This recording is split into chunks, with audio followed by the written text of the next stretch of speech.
Welcome everyone to the Mountain States Regional Genetics Network Time for Genetics webinar. Today we are going to be talking about autism and what can genetics tell us. We are so glad you all are here. And we just want to start off with our HRSA funding statement. Mountain States Regional Genetics Network is a grantee by HRSA and the U.S. Department of Health and Human Services. So we want to thank them for their support of our program. All of what we do could not be done without that support. And if you have any more questions about that, you can visit hrsa.gov. My name is Christy Weiss. I'm the projects manager for Mountain States Regional Genetics Network. And today I'm joined with Michaela Perkins, our project coordinator. We have the green backgrounds. And so if you need either one of us, you can get to us in the chat. Please let us know if we can help you in any way. Just wanted to start off with just a couple Zoom logistics. We are asking everyone to stay on mute during the webinar. So if you are not on mute, please put yourself on mute. You can do that by looking at the black bar with your Zoom logistics. The number 1 is the mute and unmute button. Number 2 is the camera button. Feel free to turn your camera on or off, whatever you're comfortable with. We will be recording today's event for archival purposes and CME purposes. Number 3 down here is the active participants list. And then number 4 is the chat. We will be using the chat for question and answer and also for technical issues. You can message either Christy or Michaela if you have any technical issues. All right. This webinar is part of a series for our Time for Genetics clinics. Time for Genetics is an initiative that Mountain States started 2 years ago for pediatric primary care genetics education in our 8-state region. We started off our first year with 7 clinics, seen there in yellow, and we added and now have 19 total clinics there denoted with our cohort number 2 in orange. The exciting thing I want to let you know today is we are launching the application for our cohort number 3 is now open. So if you or someone you know might be interested and you are a primary care provider in our region and would like to sign your clinic up for this educational program, our applications are now open. And this QR code will get you to the page that you need for information about that. You can feel free to message me or reach out to me at any time if you're interested in more information about becoming a Time for Genetics clinic. We want to thank all of our clinics who are here today, and we appreciate their participation. If you're looking for more continuing education in the genetics field, I just want to let you know we are planning our virtual genetics summit, Momentum in the Mountains, for November 9th and 10th. Registration is now open for that. Again, this QR code will get you to where you need to go, or you can go to our website, look for this banner, click on it, and you'll go right to the information page about our genetics summit. It is a 2-day summit with 12 different sessions on various topics, various contemporary topics around genetics. So we hope you'll join us for that. Today's webinar is we are providing continuing medical education credits through projects in knowledge. Those credits are being offered for physicians, physician assistants, nurses, and pharmacists. We will be providing an evaluation link at the end of the presentation in the chat where you can claim your CME, CEU credits. Those credits will be processed in the coming weeks and you will be receiving an email with a link to download your certificate from Projects in Knowledge. Even if you're here today and you don't need CME or CEU, we hope that you'll fill out that evaluation link and give us some feedback on the event today. So that brings us to our speaker. Dr. Naomi Meeks is joining us. She has the only disclosure she has for CME purposes for this presentation is that she's the laboratory director for genetic testing at Children's Hospital of Colorado. Naomi is the assistant professor of pediatrics and clinical genetics and metabolism, as I mentioned, at the Children's Hospital of Colorado and also the University of Colorado School of Medicine. And she will be presenting today on autism. What can genetics tell us? So with that, I'm going to mute my line and stop sharing my screen and turn the floor over to Dr. Naomi Meeks. Thank you for being here. Thank you, Christy. I'm going to go ahead and share my screen. And hopefully I do this the right way. And okay, Christy, does that look like we had done before? I'm seeing it full screen and it looks perfect. Great. Okay, well, so as Christy said, I'm Naomi Meeks. I'm a clinical and a molecular geneticist. I've been in practice for about 10 years and I work here at the Children's Hospital of Colorado. As Christy noted, my only disclosure is that I'm the clinical director for the inherited disease section of the Precision Diagnostics Laboratory, which is here at Children's Hospital. This laboratory does offer genetic testing of a variety of types that is often used to do genetic testing in individuals with autism. So today we'll be covering a few different areas, including understanding the history of genetics in the field of autism. I'm going to talk about different types of genetic testing and kind of when to order those and what we're thinking about. And then I'm also going to go over some of the more common causes, genetic causes of autism, although certainly won't be talking about every possible cause, as there are thousands now. So to start, as I'm sure everyone on this call is familiar with, autism is defined as a collection of features that includes impaired social relationship, impaired language and communication, and repetitive behaviors or a narrow range of interests. The CDC currently estimates that autism occurs in about 1 out of 44 individuals. To receive a diagnosis of autism, someone must go through a formalized assessment.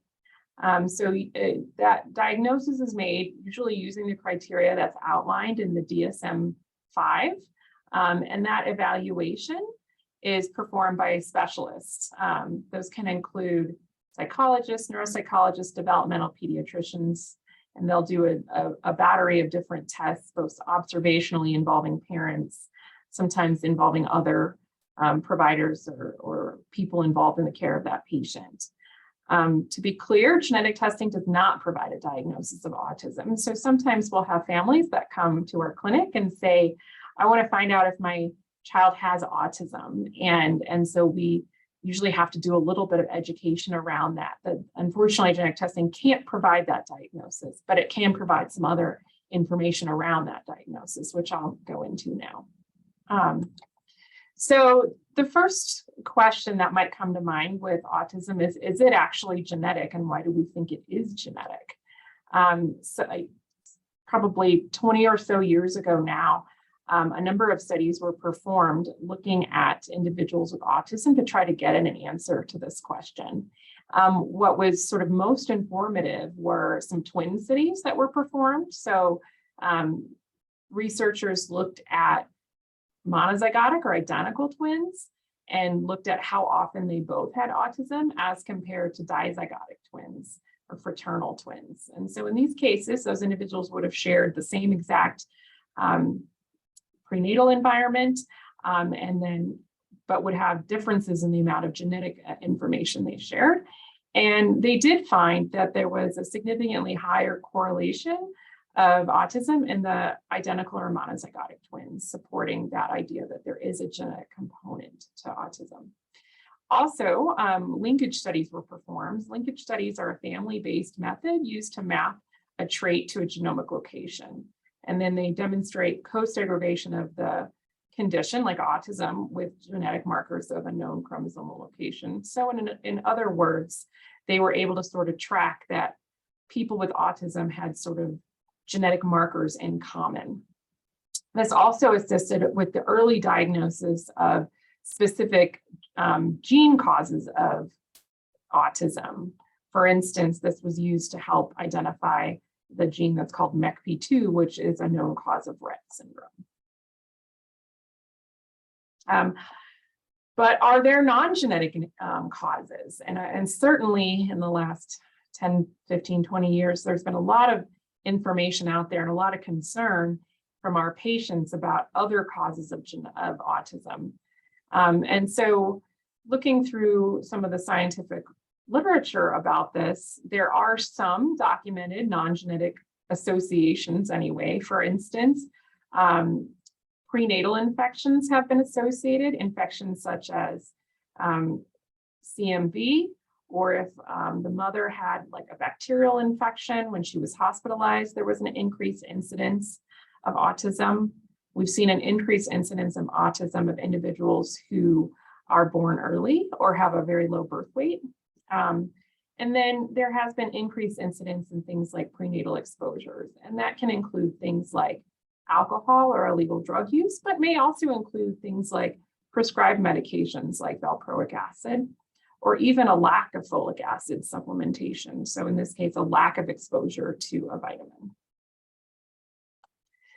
But today we'll primarily be focusing on genetic causes. And so before I talk about what genetic causes, what types of genetic causes there are, I think it's fairly important to go over types of genetic testing methods, because this is really important for being able to make these diagnoses and to understand when someone has had genetic testing, what type of testing they've had and what that may or may not tell us. So I'm going to review chromosomes, FISH studies, microarrays, Sanger sequencing, next generation sequencing, and methylation testing today. High resolution chromosomes, as depicted here, are our genetic material is organized into 23 pairs of chromosomes, and that can be viewed under a microscope. The chromosomes or the sample is stained with certain types of staining that will bring out this characteristic banding pattern that you see.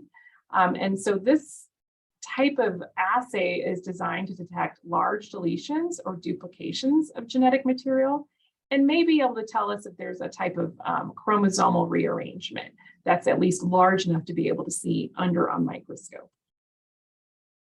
And this has been around for many years, many decades, as was one of the earliest genetic testing that we had available.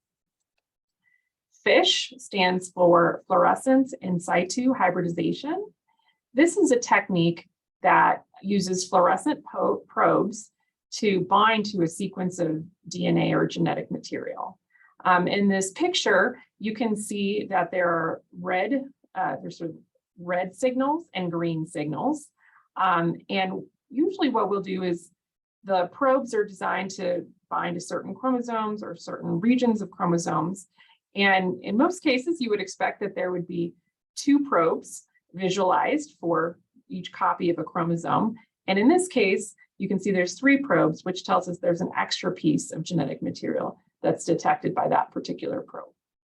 This can detect conditions such as 22q deletion, Williams syndrome. It can detect sex chromosome aneuploidy like Turner syndrome or Klinefelter syndrome. This is also often used early on to detect conditions like trisomy 21 or trisomies 13 or 18.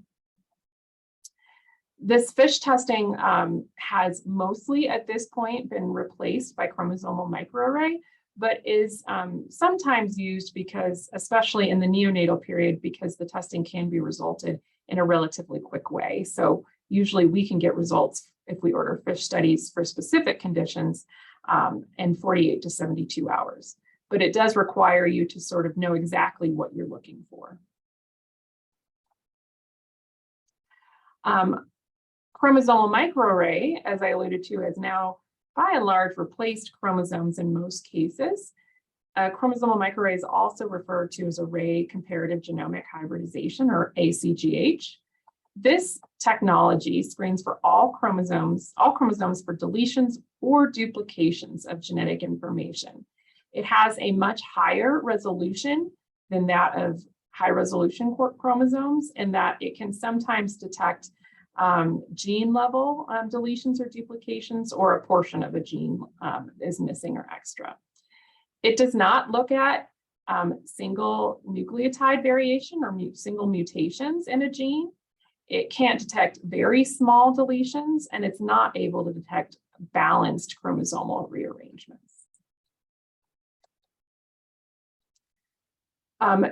Sanger sequencing, or sort of standard sequencing that's been around for 15 to 20 years, is an assay where we compare the reference sequence of one gene at a time.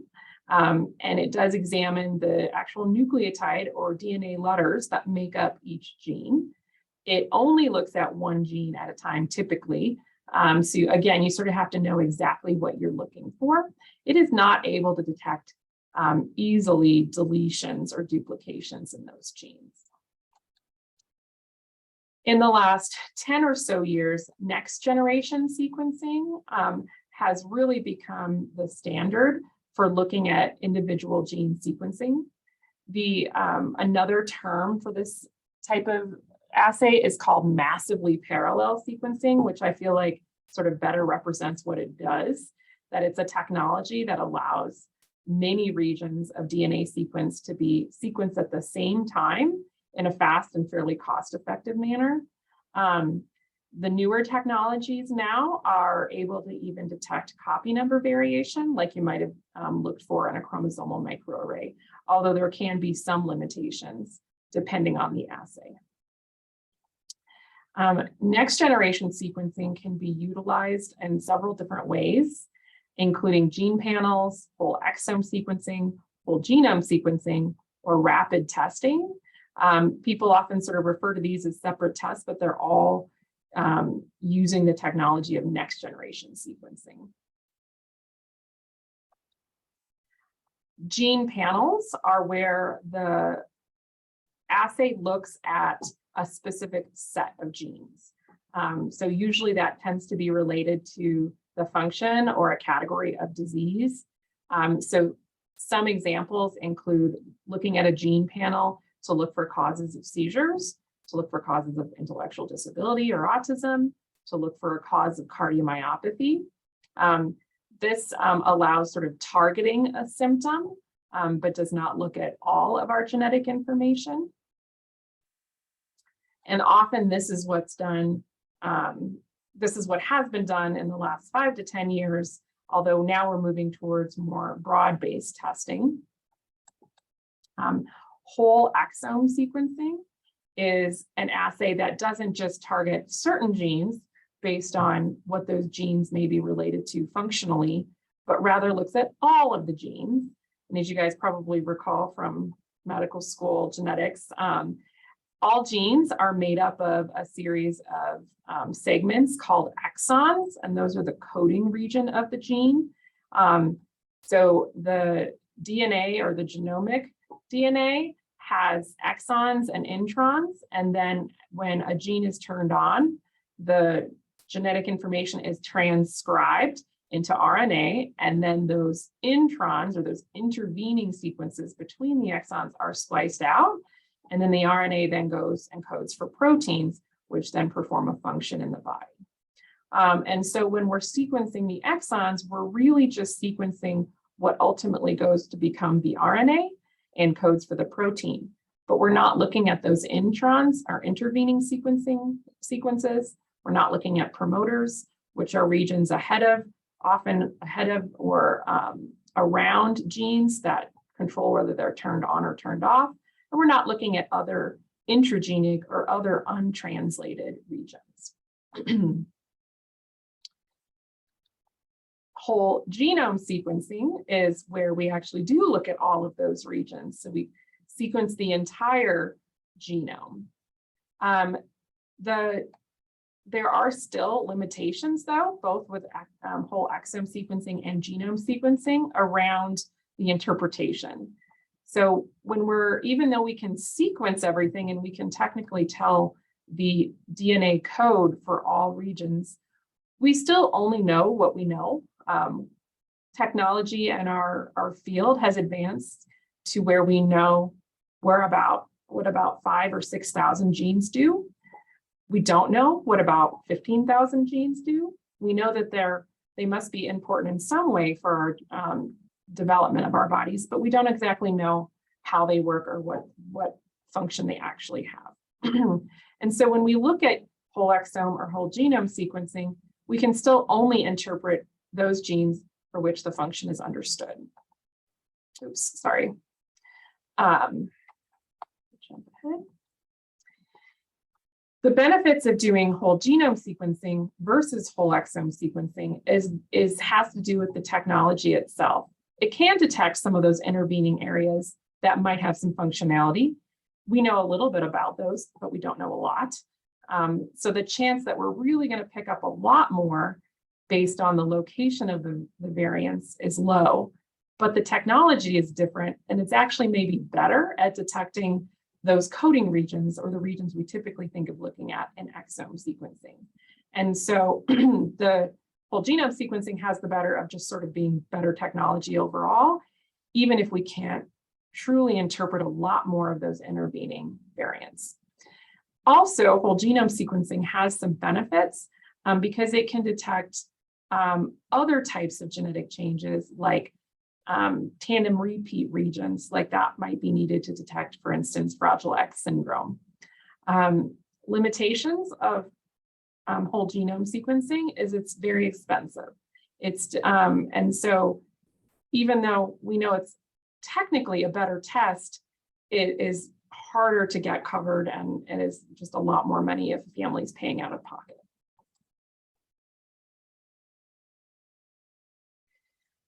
You guys may have heard some about rapid testing, like rapid whole genome sequencing or whole exome sequencing. And this is still the same technology, next generation sequencing, that's utilized in sort of standard turnaround time. But certain laboratories have implemented a workflow that allows them to process it more quickly.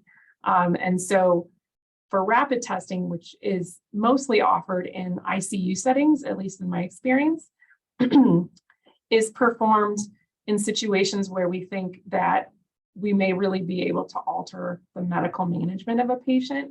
It may affect decisions about continuing care, withdrawing care, if there's a specific medication or other intervention that might be useful to significantly improve that patient's outcome. The fastest rapid testing actually is around 3 to 7 days. Most of the cases, it's about 2 to 3 weeks. So even though it's rapid, it doesn't necessarily mean we have an answer in about, in a day or more quickly than that. It's not all that useful in terms of testing individuals with autism, because in most cases, an individual with autism, we're not looking to find a genetic cause that's going to significantly alter their management, but really looking for other reasons to do that testing, which I'll talk a little bit more about.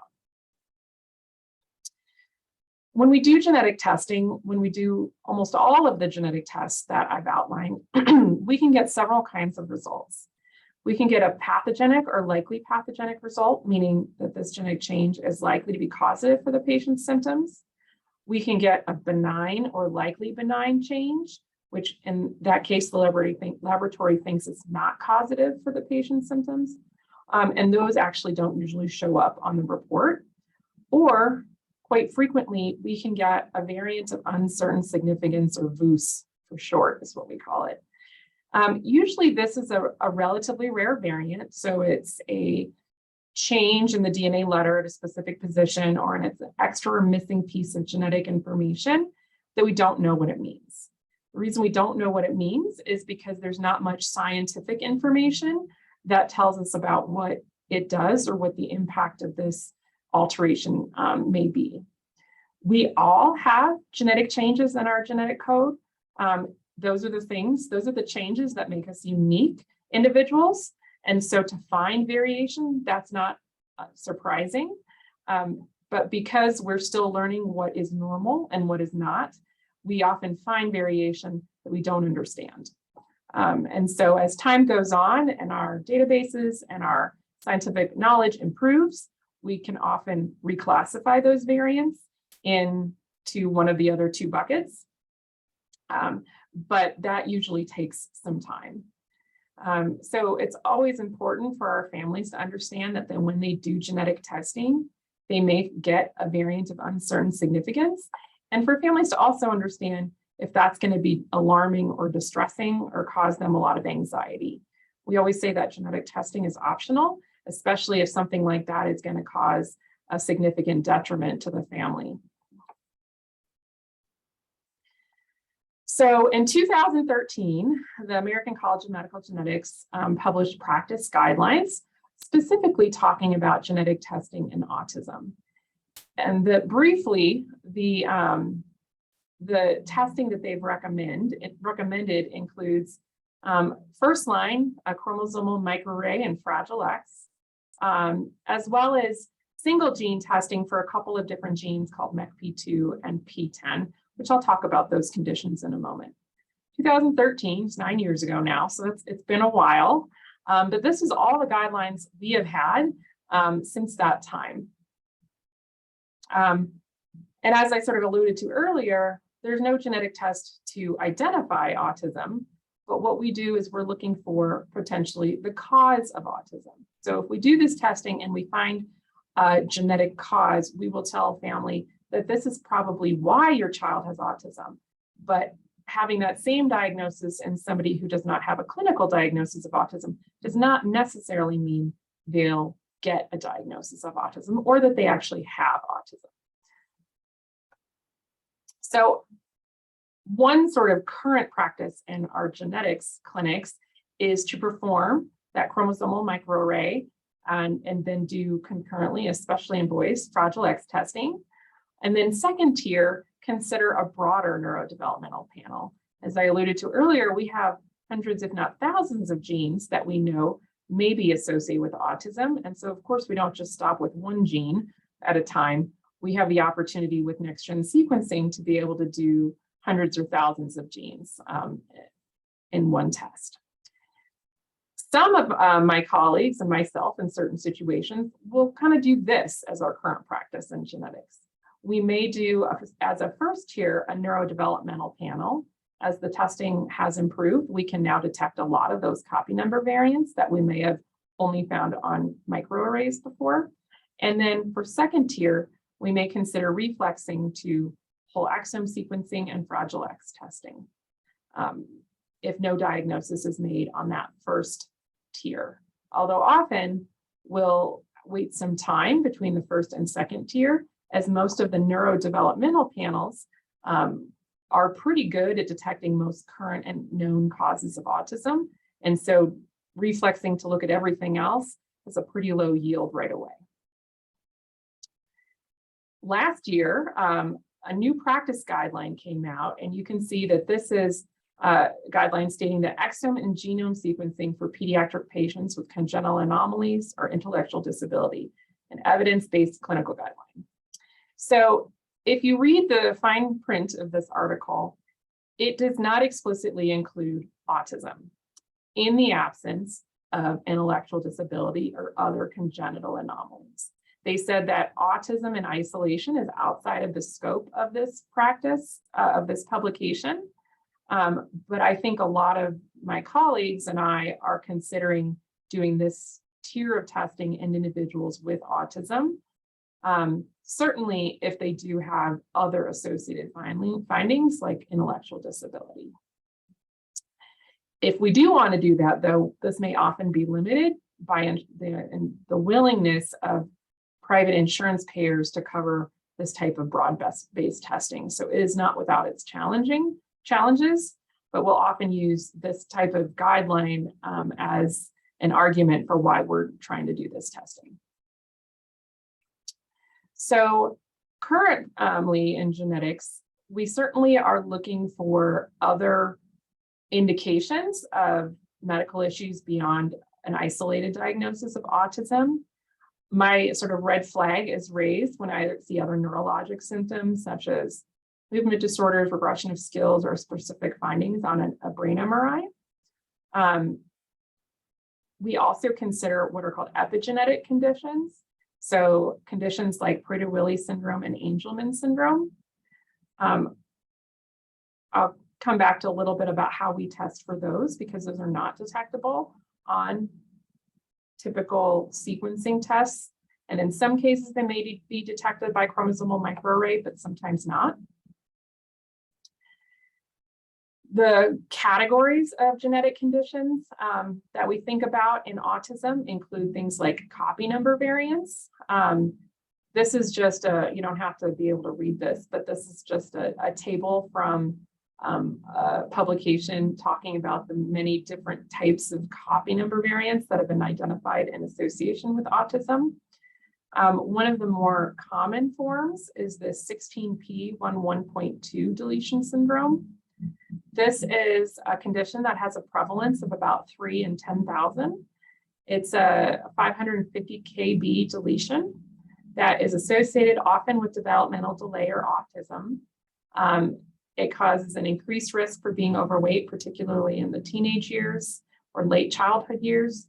There's also an increased risk for seizures or EEG abnormalities and a possible risk for cardiac abnormalities. Individuals with this deletion can have a range of symptoms or phenotypes, including an IQ that ranges from the mild ID range to normal. This finding is often found when we test parents or other family members. That individual may have had mild symptoms growing up or may not have had any types of diagnoses. There's often an increased risk for things like ADHD or other mental health conditions.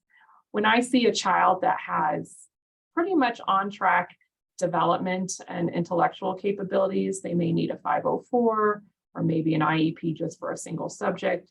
This definitely, and they're not dysmorphic, usually this enters my sort of thinking as far as what type of diagnosis this may be. And so this is one that we see quite a bit. Another fairly common copy number variant is 15q13.3 deletion syndrome. This is somewhat similar in sort of the symptoms that may be present, like the 16p11.2. This is a larger deletion. It's about 2 megabases in size. Known associations with autism, seizures, schizophrenia, and possible cardiac abnormalities. And like that 16p11.2, it also has incomplete penetrance, where we may see some individuals with no symptoms or very mild symptoms have a child with more significant symptoms.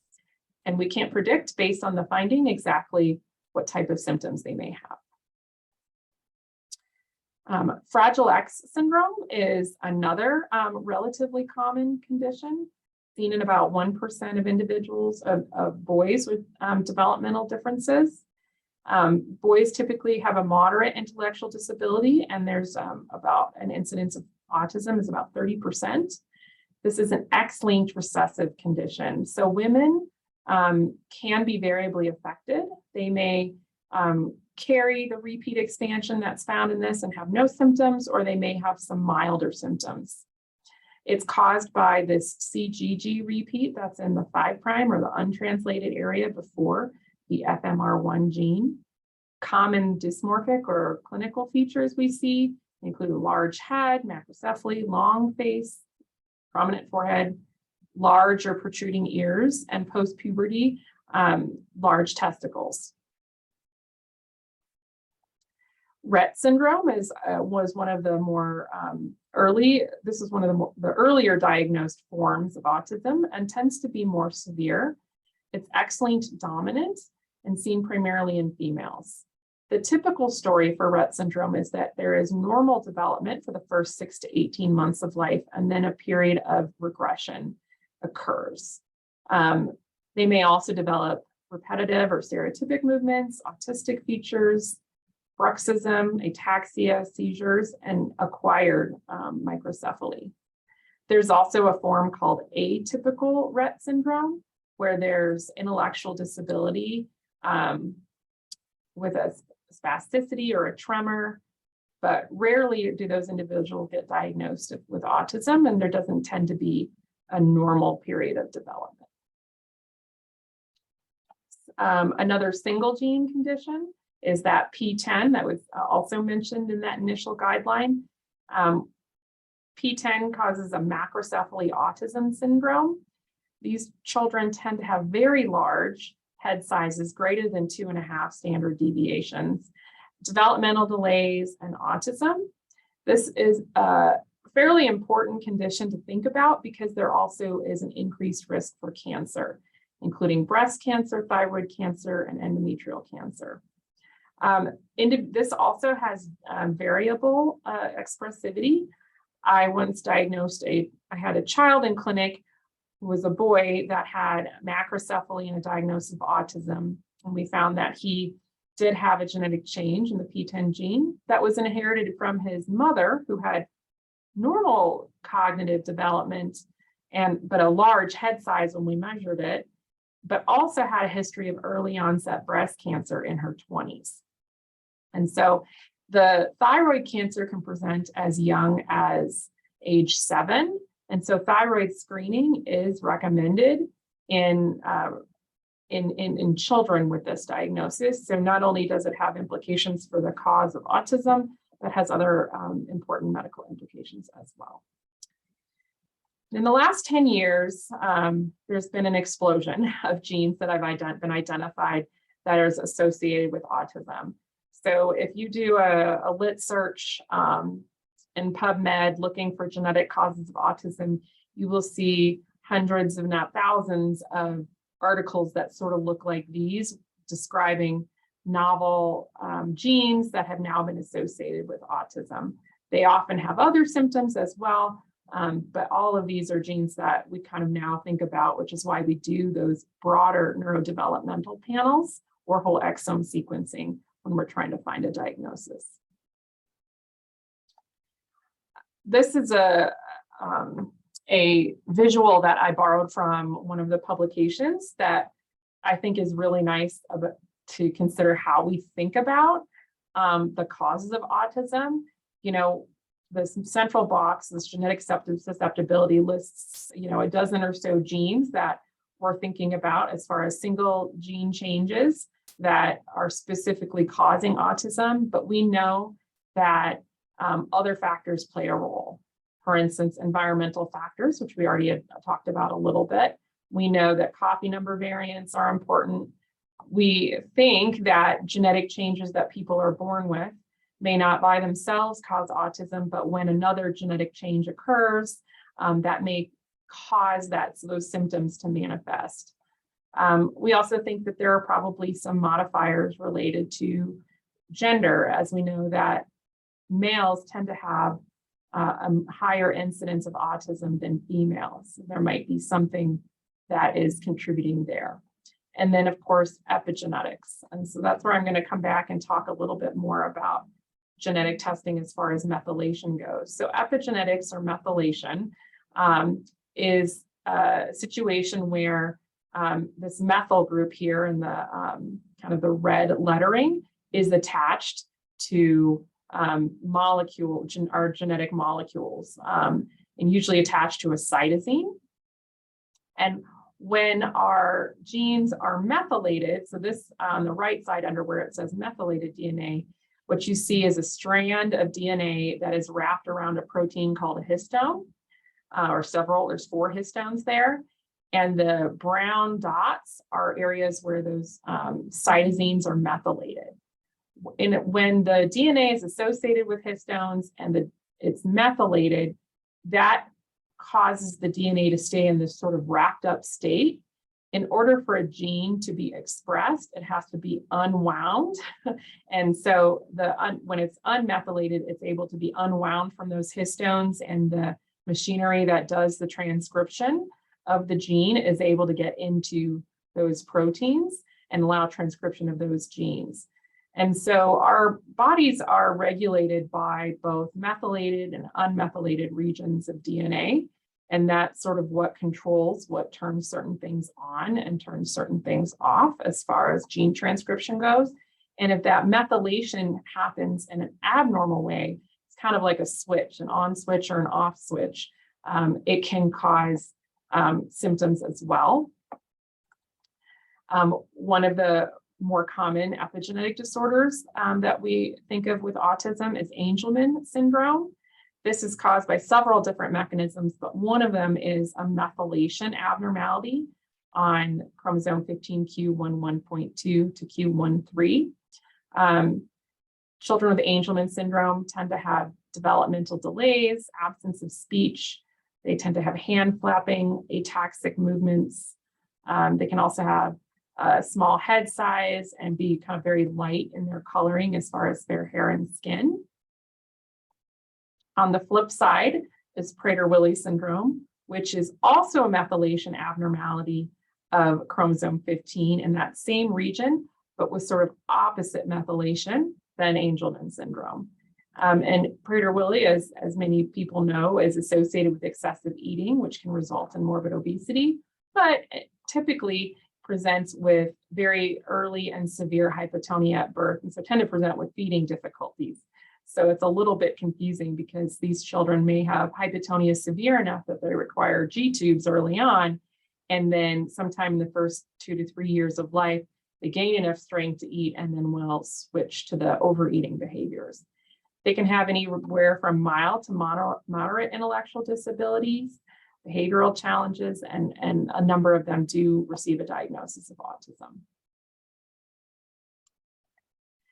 So how often we do all this testing that I've just talked about, how often do we actually see a diagnosis in a genetic diagnosis? It's roughly about 30% of individuals that we see will receive a diagnosis with all of this type of testing. I think that's important when you're talking to your patients about doing a genetics referral, that they may not get a diagnosis, and we try to be pretty straightforward and upfront when we talk about the testing with them, because again, there's so much that we don't know and understand. And so we have a long way to go.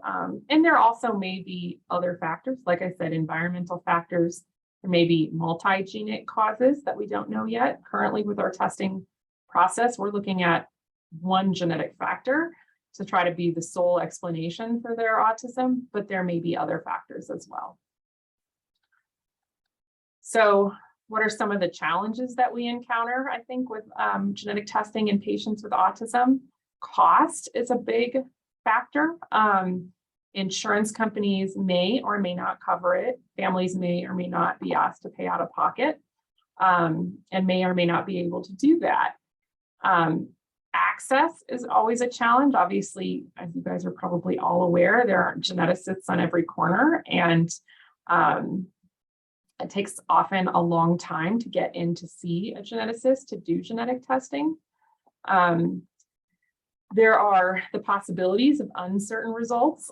So if we do this genetic testing, we may still come back without an answer and with more questions, which can be frustrating for families and for, admittedly, us providers too. And then often there is a lack of targeted intervention. So even if we find that we do all this, we can get the testing done and we find an answer, we don't always have a lot more information. It may be that this child is one of 10 people that's ever been reported with a specific genetic change in a particular gene. Or it may be that there's really no change in management. We're not going to change medications. We're still going to support interventions like therapies or ABA therapy. And so that can also be challenging as well. So when should you refer your patients to genetics to get an evaluation? So especially for autism, we appreciate if there is a diagnosis of autism in place. Although if somebody has intellectual disability and a concern for autism, we certainly will still see them. If you have noted on your exam that there tends to be some abnormal features or unusual features, so usually that's sort of a gestalt that you guys may have in clinic, that would be a good reason for us to see them, thinking about more syndromic causes. As one study looked at that the average child with autism had more than 5 dysmorphic features compared to only 3 in somebody in a population without autism. Are there congenital heart defects, brain malformations, or other anomalies that are associated? That would be something we'd certainly be interested in seeing them for.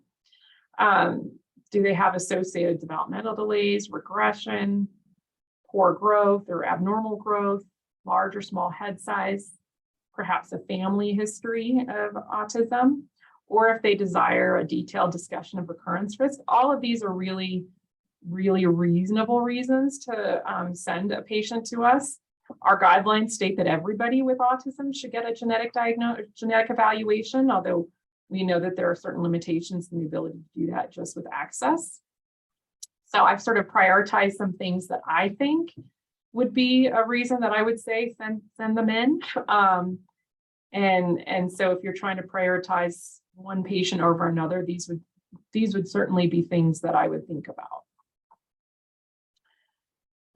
I have a list of references here that you guys can review if you're interested, and I am happy to take questions. I'm going to stop sharing so I can see people. Thank you so very much, Dr. Meeks. That was a wonderful presentation. We've had lots of chatter and comments and conversations going on in the chat here. So is it all right if I go ahead with the question that I see? Yes, please. All right, great. So we have a question regarding P10. So so many children now have obesity and macrocephaly. And even if not obese, we know macrocephaly is highly associated with autism. How do you know when to send P10? Or do you do P10 for every kid with head circumference? I believe that's HC, head circumference greater than 2.5 standard deviations. I would do it for every child. In my experience, the children I met that have P10 have a really large head size. They tend to have macrosomia too, so a really large body size. They're just tall and big, although not necessarily obese. They tend to be proportionate in their BMI, but I haven't seen increased incidence of obesity along with P10. But obesity is very common, so it would be it's hard to distinguish. So if somebody is obese and has a large head size, I would still send for P10. And that's included on these larger neurodevelopmental panels that we recommend. If insurance does not approve that, which sometimes they don't, sometimes we'll just go back and argue, can we at least do P10 because of the cancer risk? And we may get approval that way instead of for the large panel. Great, thank you for answering that one. We do have a question about insurance coverage. Do you find rates of insurance coverage for autism run similar to other genetic workups, or does it seem specifically less covered? I think it's similar. There are enough insurance companies that have seen these guidelines now. And so they tend to have fairly well-described policies. I may not totally agree with the policy, but they tend to, I don't think that we have more challenges with autism than we do with somebody, say, like multiple congenital anomalies. Great, thanks for clarifying that. And we do have a question about will the speaker be willing to share the slides with us? And she already has. And so when this recording goes up and we set up the page for the recording, we will have the slides there, and everybody that's here today and registered will get a link to that. So I'll answer that question for you. I have another one here for from the primary care perspective. Is the neurodevelopmental panel the first step for primary care, even before we consider genetic consultation? Does the panel detect single gene syndromes you mentioned? So to answer the second question first, yes, it does detect all those single gene syndromes. There are some smaller panels around the range of 100, 150, to larger panels up to 3,000, 4,000 genes. The ability or desire or interest for primary care providers to do that panel, I think, is really PCP specific. The things that we think about when we're doing that large panel is we want to make sure that the insurance is covered. And so we have a team of people that do pre-authorizations for us and make sure it's covered, determine estimated out-of-pocket expense, because these panels, if you just order them and their insurance doesn't cover it at all, could range around several $1,000s. So not an insignificant amount of money for families. And so we always want to check, is it covered? Does the family know the best we can tell them what they're getting into from a financial standpoint? We also want to make sure that they're being counseled well about the types of results, those VUSs versus pathogenic results. And so it kind of depends on your comfort level with ordering it for those reasons. The second part of that is now with the Cures Act, the test results now will be released to the families electronically at the same time that they come to us. And so the results can be, they're not straightforward. You guys have probably all seen genetic testing reports. There is not like yes or no, positive, negative. Sometimes it says that but a lot of times it's full of variants of uncertain significance. And there are sometimes things that we can look at and very quickly rule out and say, your child absolutely does not have that based on inheritance patterns or other things, but that can look really alarming to families. And so kind of depends on your own level of being able to interpret those results to those families and having the bandwidth to be able to review those results and get back to them quickly. We certainly consider that now when we're talking with families where we say, okay, you're going to see this result the same time that we do. And even if it looks scary, don't freak out. We will call you. We will talk about what it means. And it's certainly if it is something alarming or that needs actionability right away, we're going to call you right away.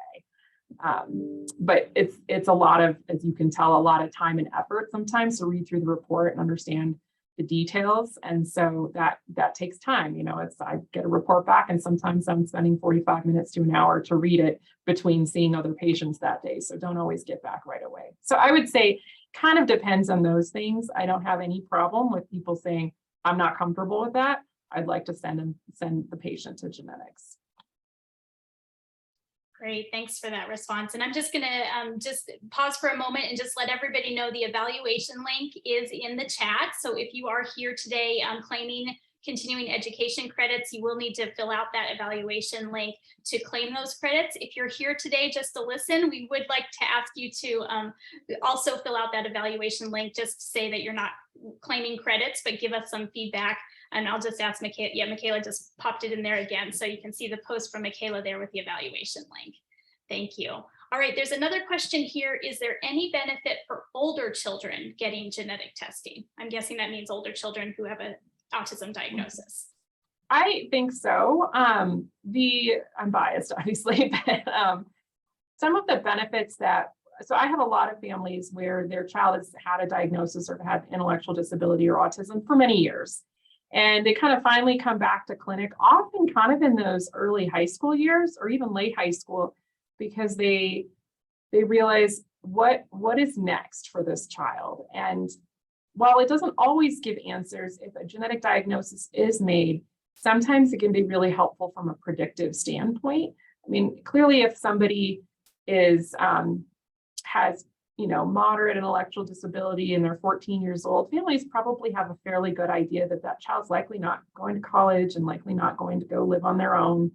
But the other things they ask are, so if it's more on the mild end, is do we anticipate that with a little more support, do we think that our child's going to be able to live on their own someday or attend secondary education? Or do we need to start planning and say, okay, now we know that they're going to need X level of support.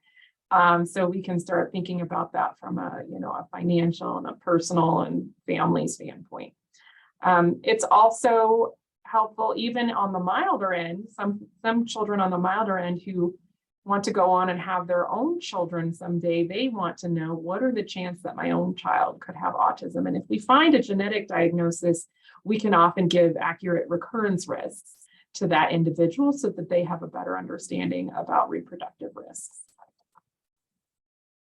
Great, thank you for that. And we have a comment about the co-occurrence of Down syndrome and autism. And should genetic testing done typically to confirm Down syndrome also include testing for autism? Can you speak at all to that?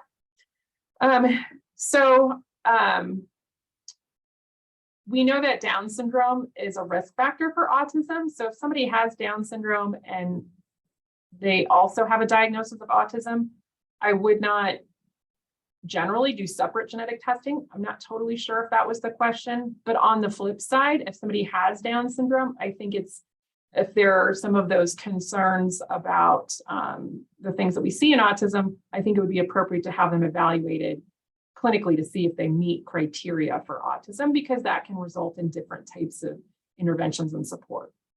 Did I answer that question correctly? I think so, but I'm also just going to do a plug because we're going to have an entire session at our genetic summit on Down syndrome, and that speaker may be including some of the genetic some of the behavioral things with that. So I would encourage anyone who's interested more in that topic to join us for genetic summit as well. But thank you for answering that. We have a couple more questions here that are very specific to individuals' children, which due to patient-doctor relationship that we don't have established here, I don't want to get into those with any advice here online, but do want to just thank everybody for joining us today. I also was going to share my screen again, if that's okay, just to let everyone know here. Let's see, I can't. There it goes.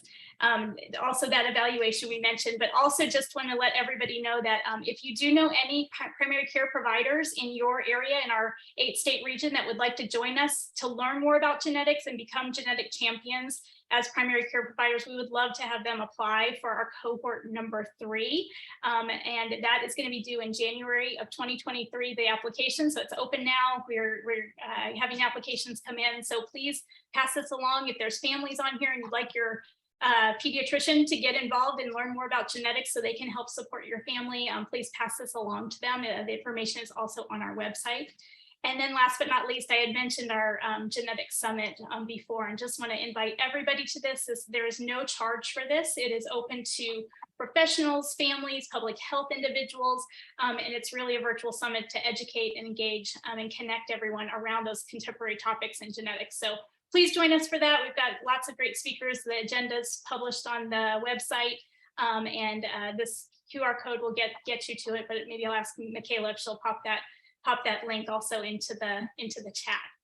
With that, I'd like to just thank everyone for coming today. I am available for any questions anyone has. If your question did not get answered and it's burning, I'm happy to forward that on to Dr. Meeks. I'm sure she would take a look at it maybe and consider a response. But we just want to thank her so much for her time and her expertise today and for joining us and educating us on autism and what genetics can tell us. So thank you so much, Dr. Meeks, and thank you everybody for joining us.